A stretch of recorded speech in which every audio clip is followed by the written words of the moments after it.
Good morning, good evening. Talk about borrowed time. So, we're going to say good evening because we are on West Coast borrowed time tonight for the International Great Black Read Aloud Day 2022.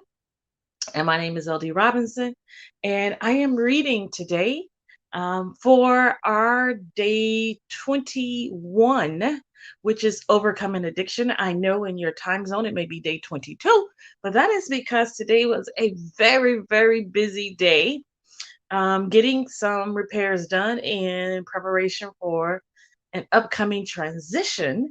And so I am running a bit behind today. It's been a full day today. So we are reading Overcoming Addiction, and we are doing that as part of the International Great Black Read Aloud Day 2022. And today is for 21, Overcoming Addiction. And we have a selection today that we think will help you, help all of us in what we do um, to become our better selves. And so I want to remind you that you can subscribe to the International Great Black Read Aloud Day website, which is found at greatblackreadaloudday.org. And you can follow us online at Black Read Aloud. That is our handle on social media. So you can find us there on Instagram, you can find us there on Twitter, and you can find us there on Facebook at Black Read Aloud. Well, our selection for today is about overcoming addiction. And so we are going to read, and we are reading from Emotions. Even Strong Men Struggle by T.D. Jakes.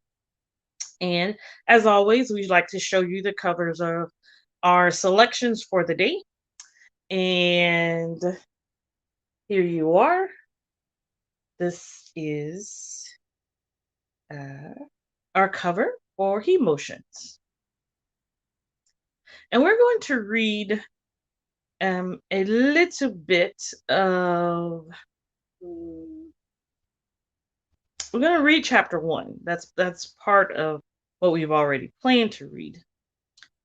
And I think we will read a little bit of the introduction.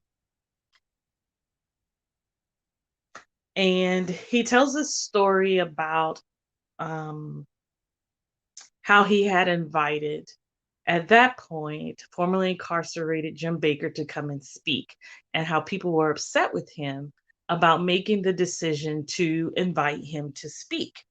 And he gives this story, and then he talks about boiling point, and we're going to start with boiling point. As Jim Baker shared his story, he began to tear up, and it became increasingly clear why he felt so moved. He knows what it means to emit a silent soul scream that no one can hear as the water around you goes from tepid to warm to boiling point hot. He knows about the silent screams within men that will cause them to boil to death in their own aloneness. He knows what it is like to cry out in an enclosed cage, longing for someone to release you and to wait in vain as no one comes. With this fish story, Baker articulated a powerful metaphor for men today as we grapple with the rising temperature in our own personal aquariums. We are being boiled alive by our own fears and insecurities, those thoughts that gnaw at us below the surface of our attempts to look like we have it all together. As I listened to Jim Baker speak, I realized that I too know about reaching the boiling point. I experienced a powerful depression a few years ago. I would come home after church and sit in the dark and weep. I wasn't even sure why I was crying. I had lost my joy. I realized that I didn't know who I was apart from the roles I fulfilled: husband, father, son, brother, pastor, bishop, businessman, implorer, on and on. But who was I? Where was that vitally alive part of me that longed to engage in it and cherish each day? It felt buried under a mountain of quicksand, sucked up by the endless responsibilities and overwhelming duties of my life, consumed by the multiple roles that had replaced who I was at the core of my being. I felt like a mound of paper mache that I've seen my kids use with their artistic endeavors. Each role and responsibility became another glue soaked sheet of paper, caked onto the one before it until the original form had lost its shape. And I didn't know how to break out of this cocoon of imprisonment, didn't know how to ask for help. I only knew that the water was boiling and that my soul was seared with scorching pain and that my cries were inaudible to human ears. As Jim Baker related how he felt like one of the fish in the overheated tank, I reflected on my own life and considered other seasons when I felt the water temperature rise. Like so many men, my father never taught me how to scream aloud. And so I wept in the dark, my soul crying out for relief, for comfort, for camaraderie. I realized then that my prison was every bit as tangible as the one in which Jim Baker had been incarcerated. As Baker went on to point out, if we are to lower the temperature and restore our environment, we must begin communicating, initially with ourselves, gradually with God, and increasingly with others. We must enter the dialogue that is already fast forwarding through our minds and hearts and souls. Who am I? Why in the world am I where I am today, this minute? How do I feel about my identity? What have I quit hoping for in this life? Do I have what it takes to keep going to attain my dreams? Heavy questions, I know, but these are at the heart of most every man I encounter. And let's be real, you don't need another book on all the shoulds in life, all the easy steps to fixing your life's problems, your relationships, and your spiritual walk. There are plenty of those out there if that's what you're looking for. But I'm not here to waste your time or my own precious moments by telling you that I have all the answers or know the secret to being a man. What I am here to do, however, is to offer you ways to turn down the temperature on the boiling points of your life and consider some issues that can help you discover what is in your heart. You may be thinking, yeah, I've heard all those big heavyweight questions before, Bishop Jakes. I know I should be dealing with those issues, and I appreciate your good intentions. But I don't have time to be navel gazing and daydreaming about some secret identity and the meaning of life. I've got to earn a living, serve at my church, coach the kids' at soccer team, and repair the leaky faucet at home. I hear what you're saying, and if you know me at all, you know that I am not writing this to offer easy answers or false hope. I simply ask you to continue reading and acknowledge that you, too, have experienced the silent scream of your own soul. Maybe you gagged it by overworking, or you muffled it with alcohol or drugs or sex, or you drowned it out with the applause of others. But it's time you got real with yourself if you want to live life as God intended for you to live it. But that's what you were created for, and who you long to be is what He motions is all about. And so we're going to read part of chapter 1 in He motions. And part 1 is a man's relationship with himself. And chapter 1 is titled Secret Identity, Discovering the King Inside the Kid. Failure is the greatest opportunity to know who I really am, by John Killinger is the quote at the top. I can still remember those navy blue camper shorts with a keychain on the side. My brown legs, freshly oiled with a thin coat of Vaseline, protruded out from under the shorts like chocolate marble pillars, albeit those pillars were short and chunky, as I was about only 6 years old and wrapped in a layer of baby fat. But that extra padding didn't diminish my energy as I came running down the path that led to the bus stop, where the school bus would pick me up. I imagined that path to be a magic conveyor belt, but it was actually a small, narrow stretch of hard-pressed Appalachian soil running narrowly but steadily behind my house down to the street, where herds of screaming kids congregated each morning. It was my first year of school, and I was excited finally to be a big kid, joining the neighborhood children in a rite of passage that marked the transition from baby to student. Now, I don't have to tell you that children can be mean. If you ever had a childhood, and I know you did, you realize that facing children may be harder than standing before the Supreme Court justices. One might find more mercy at a tribunal hearing or a lynching mob than a group of kids who mask their own insecurities by revealing yours. Even as a boy, I think I was fairly adept at people skills. That wasn't the problem. No, I liked people, and most people eventually grew to like me. The real problem was finding a way to face my problems without my peers detecting that I was a flawed, less than perfect little boy who felt safer with mama, daddy, and my siblings than I was around them. While I worked hard to hide my imperfections, one secret in particular weighed me down, and though I have had worse ones since then, at this time my burden blocked my path, literally. When I came to this one spot on the path between home and the bus stop, I found myself stopped cold in my tracks. A big rock loomed before me in the middle of the path, a huge obstacle between me and where I was trying to go. What made it worse was that the other boys seemed well equipped to climb over it. Maybe I was too afraid of hurting myself, too afraid of the bruises and lacerations that I saw in my mind when I imagined myself trying to scale the rock. Maybe it was the fear of tumbling down the rock into the briary patches of blackberry bushes that flanked it on both sides. Each time I walked down the path, those bushes seemed to wait hungrily for me to fall into them, eager to make a fat, juicy hamburger out of my backside if I tumbled into them.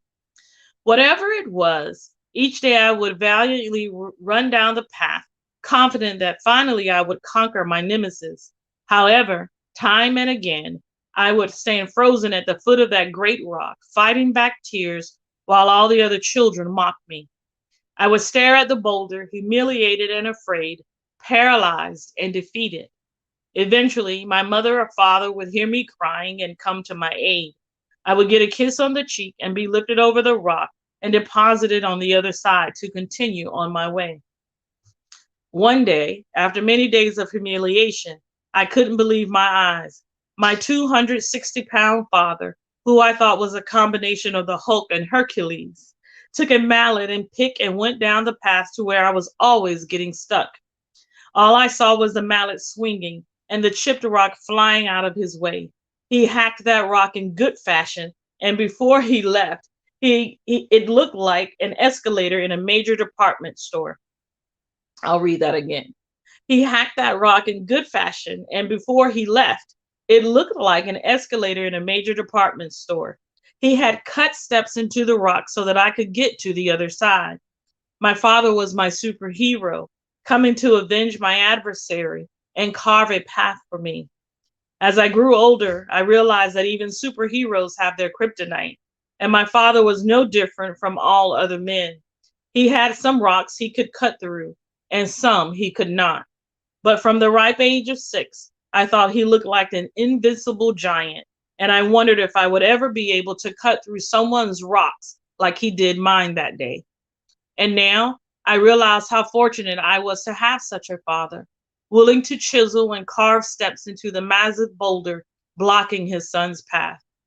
Looking back on that incident, I don't know what I enjoyed most: the defeated blank stare that rock gave me when I returned, the blackberry bushes' timid grin as I walked by them every day with ease now, or the fact that I momentarily had my father's undivided attention, that I was important enough for him to stop working and see about me.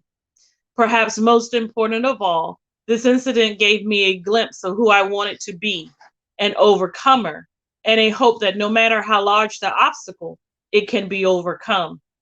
Little did I know that I would spend the rest of my life with a mallet and pick in my hands, trying to help people who were stuck at their own big rocks, helping them over their hurdles into the field of their dreams. Shattering the silence. It has been 40 years since I was that little boy crying at the base of a boulder, and I have come to realize that life is full of big rocks that confront us as men. And sadly, there are not enough fathers who have the tools, emotionally, spiritually, and financially, to cut steps into all of the rocks we face while trying to get to the other side of manhood. I have also learned that you can swing a mallet and crush a rock, but that doesn't mean that you can hack through all the pitfalls of life. And if you do succeed on occasion, you should expect to suffer a few bruises, and lacerations. I call them the battle scars of those who fought a good fight. A good fight doesn't mean that you won't incur a bad bruise. It just means you didn't let the bruises stop you from fighting onward anyway. If I had only known that many of the things we face in childhood offer a preview of what we may encounter as we travel the path to becoming men. Too many blackberry briars, too few fathers, and not enough time to make it a perilous journey for most men, and only a few who are brave and relentless, wise and well tested, have the wherewithal to make it past the rock.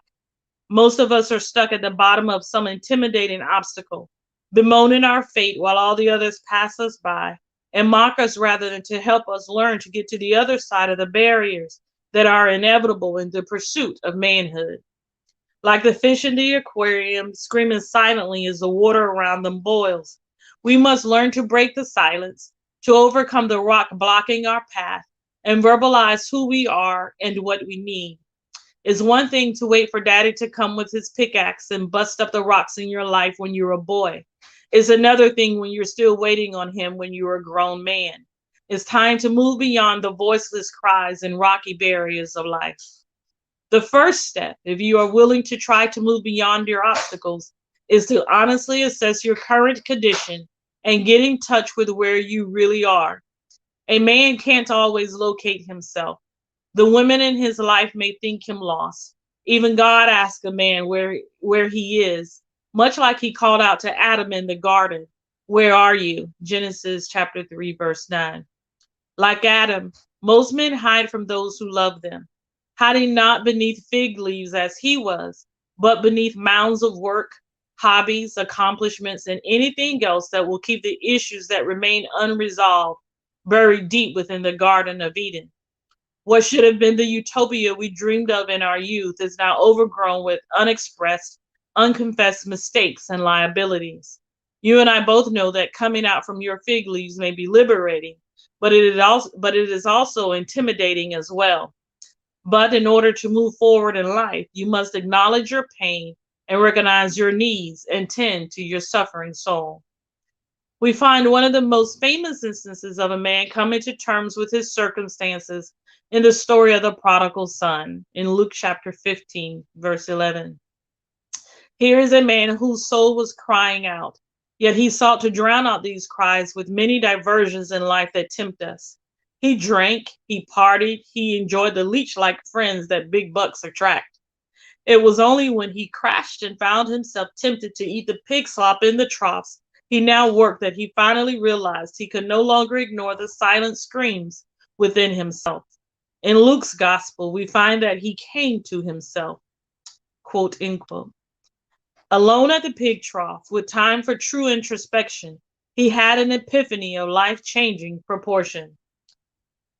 But when he had spent all, there arose a severe famine in the land, and he began to be in want.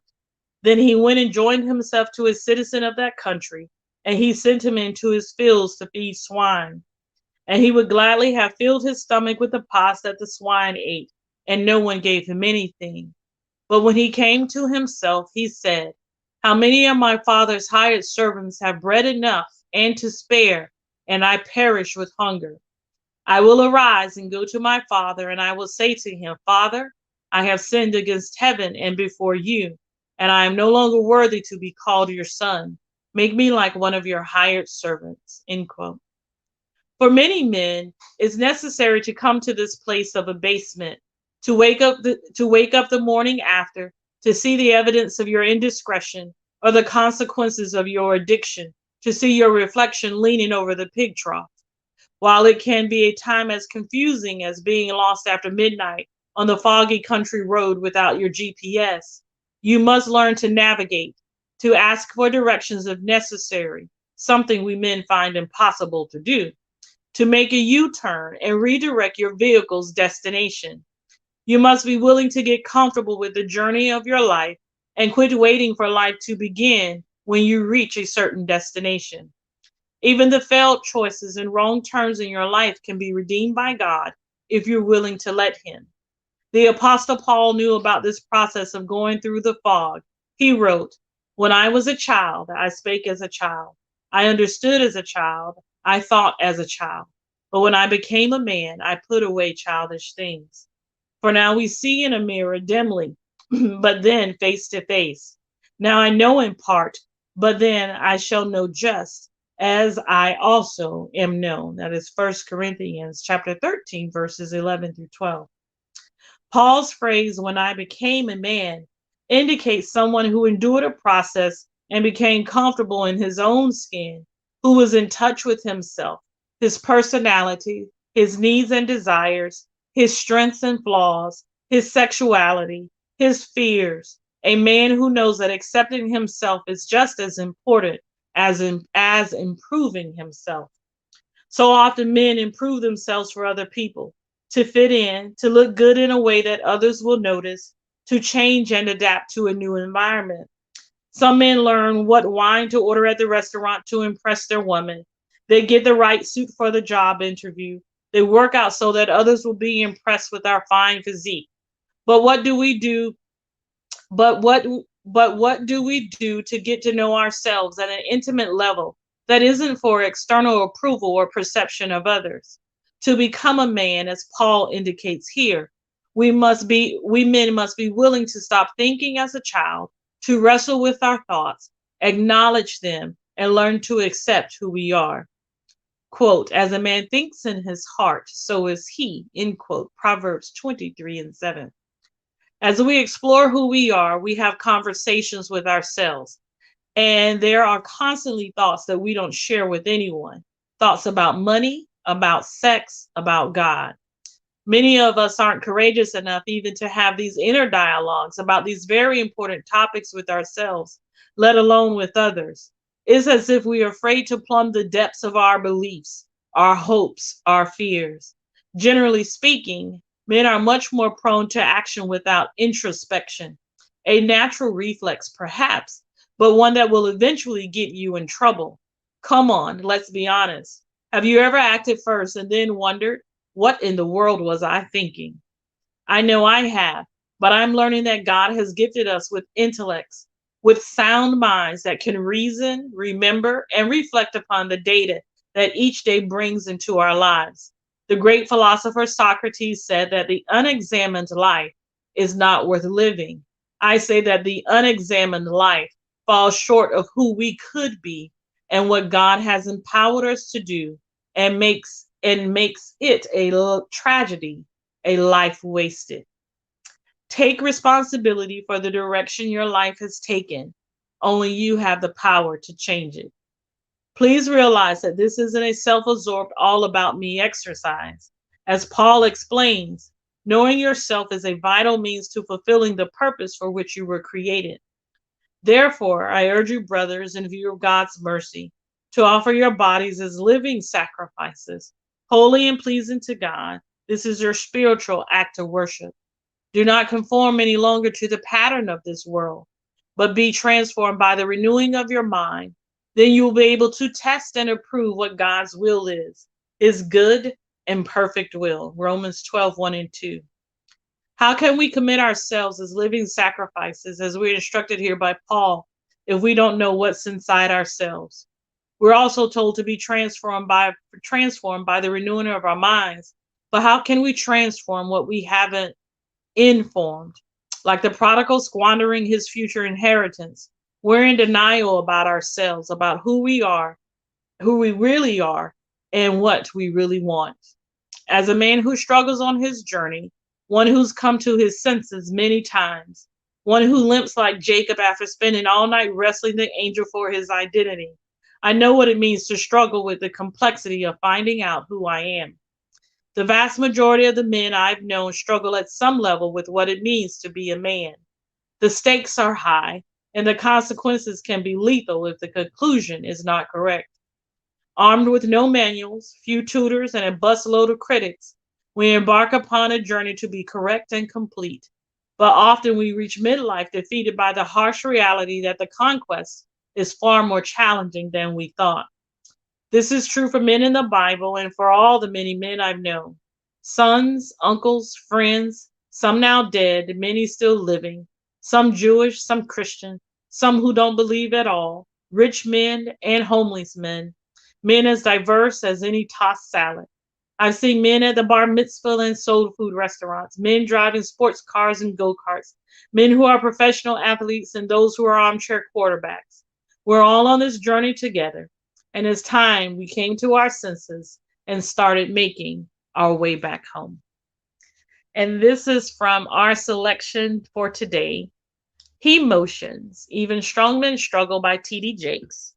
And our topic for today is overcoming addiction. And our selection has been um, T.D. Jakes. Emotions, Even Strong Men Struggle. And I think even if you are a woman, you can find something um, um, encouraging about overcoming obstacles, overcoming, looking at the boulders in your life and deciding that it is possible to overcome them. And so we will see you again tomorrow. We hope you have enjoyed our selection for day 21, Overcoming Addiction. We'll be back here tomorrow and or later today, depending on where you are, because we're on borrowed time today here at the International Great Black Read Aloud Day 2022. Tomorrow we are back, and we are back for day 22, which is contemporary. And we expect that we will be here a little earlier tomorrow, hopefully a lot earlier tomorrow, to read our selection from contemporary literature tomorrow.